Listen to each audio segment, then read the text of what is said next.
चिकुल्यांसाठी मी इथे 1.5 वाटी तूर डाळ घेतलीये. तिला आता कुकरमध्ये शिजवून घ्यायचे. डाळ मी धुवून घेतलीये. आता मी त्यात घालणार आहे 1 ग्लास पाणी.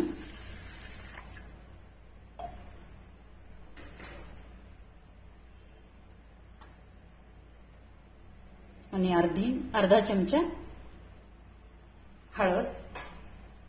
आता मी याच्यात 3 शिट्ट्या काढून तिला शिजवून घेणार आहे. हे मी कोकम घेतले, आमसूल किंवा कोकम म्हणतात. याचे 4 ते 5 पीस घ्यायचे आणि त्याला मी पाणी टाकून भिजवणार आहे. जोपर्यंत कुकरमध्ये डाळ शिजतीये तोपर्यंत याला भिजवायचे. डाळ कुकरमध्ये शिजत आहे तोपर्यंत आपण पीठ भिजवून घेऊया.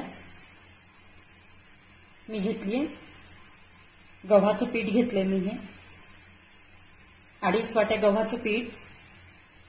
तुम्हाला हवं तेवढं पीठ तुम्ही घ्या. तुम्हाला जेवढे चिकुल्या बनवायच्या त्या हिशोबाने तुम्ही पीठ घ्या. त्यात मी घालणार आहे थोडंसं मीठ, चवीनुसार मीठ. आणि आपण आता कणिक जशी पोळ्यांसाठी भिजवतो तशी मी कणिक भिजवून घेणार आहे. ही कणिक आता भिजवून झालीये. हिला मी झाकून ठेवणार आहे. डाळ आता छान शिजून तयार आहे. हिला आपण थोडंसं रवीने हलवून घेऊयात.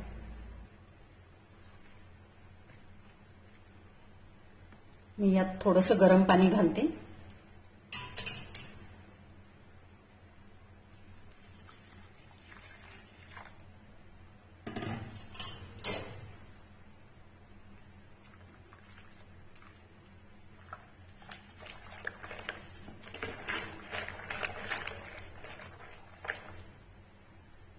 डाळ तयार आहे. आता आपण फोडणी करून घेऊयात. फोडणीसाठी मी एका वाटीत 1 चमचा धन्याची पावडर, अर्धा चमचा गरम मसाला, 1 चमचा लाल तिखट आणि अर्धा चमचा हळद एकत्र केले. आता मी यात थोडंसं पाणी घालणार आहे.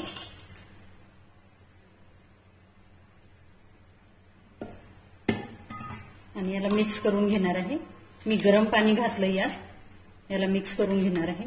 म्हणजे फोडणीच्या वेळेला हे मसाले जळत नाही म्हणून याला ओलं करून घ्यायचे पाणी घालून.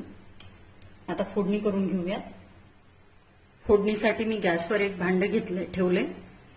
त्यात मी घालणार आहे 2 चमचे तेल, 2 किंवा 3 चमचे तेल. भांड आपल्याला थोडं मोठं लागेल. आता मी त्यात घालणार आहे 8 ते 10 लसणाच्या पाकळ्या चिरून घेतल्या त्या.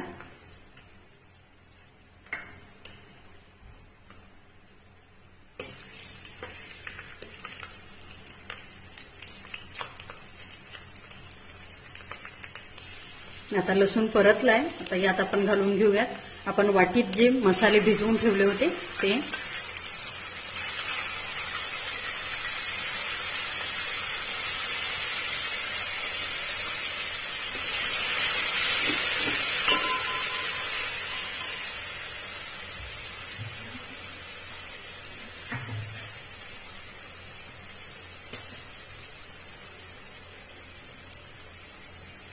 वाटीत मी थोडंसं पाणी घालून तिला धुवून त्यात घालते.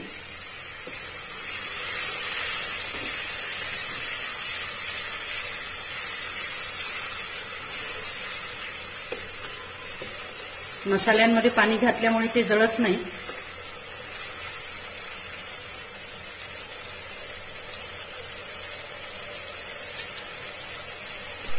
आता मसाला परतून झालाय. आता यात आपल्याला शिजवलेलं वरण घालायचे.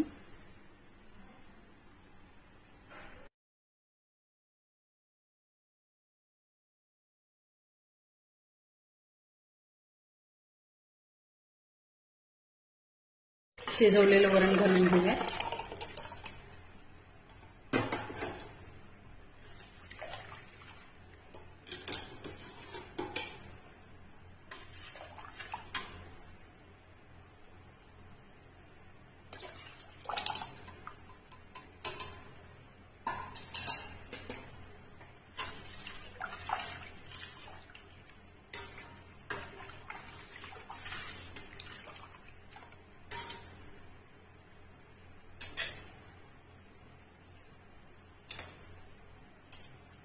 मसाले परतले की आपण त्यात शिजवलेलं वरण घालायचं आणि मग हवं तेवढं पाणी तुम्ही घालून घ्या.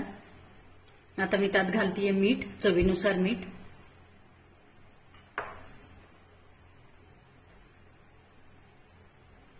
आणि आमसूल जे आपण पाण्यात भिजवून ठेवलं होतं ते आमसूलही मी यात घालणार आहे. आता आपल्याला याला उकळी येऊ द्यायची आहे.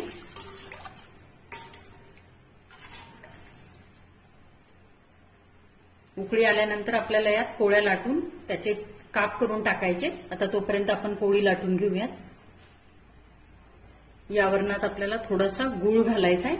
आपण आमसूल घातलंय ते आंबट असतं आणि आपल्याला यात थोडासा गोडपणा पाहिजे म्हणून तुम्ही साखर किंवा गूळ घालू शकता. इथे मी गूळ वापरलाय म्हणजे चिकुल्यांचा रस्सा किंवा वरण हे गोड आंबट होईल. जी कणिक आपण भिजवून ठेवली होती तिला परत मळून घेऊयात.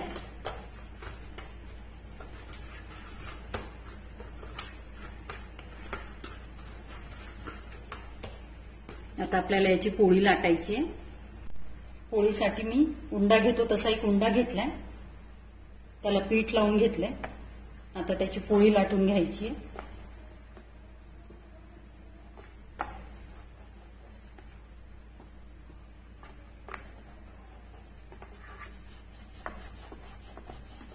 जशी आपण पोळी लाटून घेतो तशीच पोळीपेक्षा थोडंसं जाड असेल तरी चालतं. तसंच गोल पोळी लाटून घ्यायची.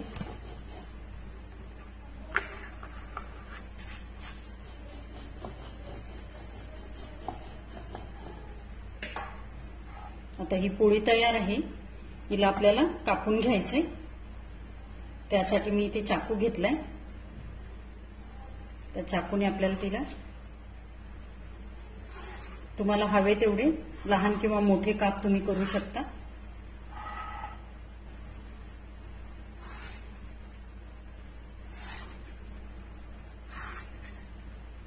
आता आपल्याला हे वरणात घालायचे.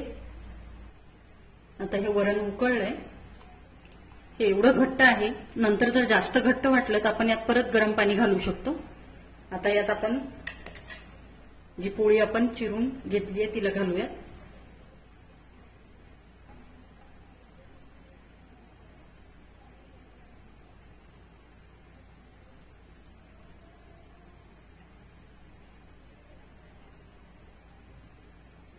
हे सर्व काप आपल्याला यात घालायचे.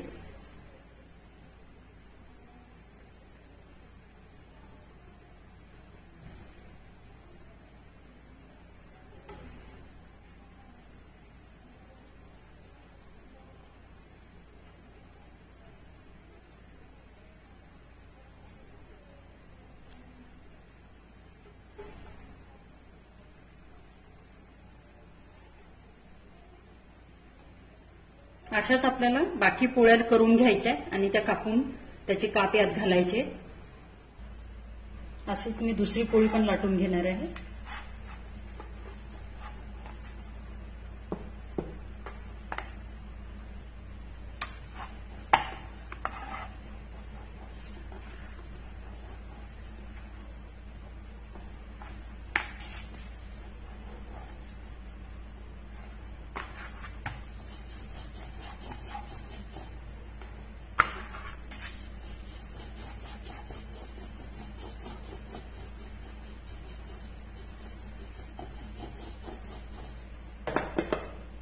आता हिलाही मी चाकूने कापून घेणार आहे.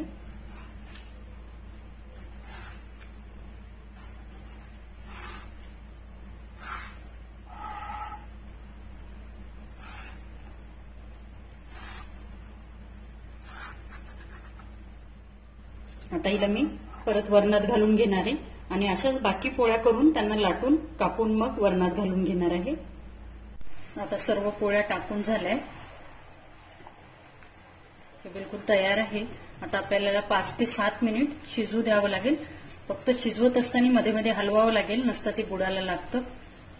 आता आपण याला झाकण ठेवून 5-6 मिनिटं शिजू देऊया. आता हे शिजलंय, तयार आहे. मी गॅस बंद करते.